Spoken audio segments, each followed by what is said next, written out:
আরে মা, তুমি এসব কি করছো আর দড়ি দিয়ে আমাকে বাঁধছো কেন? আইডিয়া মা, আজকে কি বাসায় কোনো মেহমান আসবে নাকি? সেটা আমি তোকে বলবো কেন বলো? পাশের বাসার আন্টি আসবে নাকি মা? আরে পাশের বাসার আন্টি আসবে কেন? আসবে তো আমার কিছু বন্ধু বান্ধব। আরে ওই বল্টু, কি করছিস তুই এখানে? আরে এরা আবার কোত্থেকে এলো? দাঁড়াও, তোমাদের আজকে খবর আছে। মা, বাসায় চোর আসছে। আরে ওরা তো চোর না, ওরা আমার বান্ধবীরা। আরে মা, ওরা তো আমাদের ঘরের সবকিছু খেয়ে ফেলতেছে, তুমি ওদেরকে কিছু বলতেছো না কেন? আমি ওদেরকে কিছু বলবো না, ওরা যা ইচ্ছা তাই খেয়ে নে। আরে তুই ভুল ভাবতাছোস, ওরা আমাদের বাসায় এসে কিছু খায় না, ওরা বাহির থেকে অনেক কিছু চুরি করে নিয়ে আমাদের বাসায় এনে রেখে দেয়। আরে মা, তুমি এসব কি বলতেছো? আরে নে নে, তোরা চা খেয়ে নে।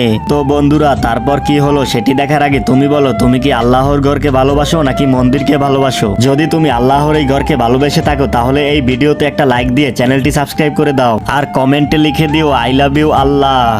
আরে ওর হাতের চা, তাড়াতাড়ি পালা। আরে মা, তোমার হাতের চা মনে হয় ওদের খেতে পছন্দ হয় না, এজন্যই ওরা পালিয়ে গেছে।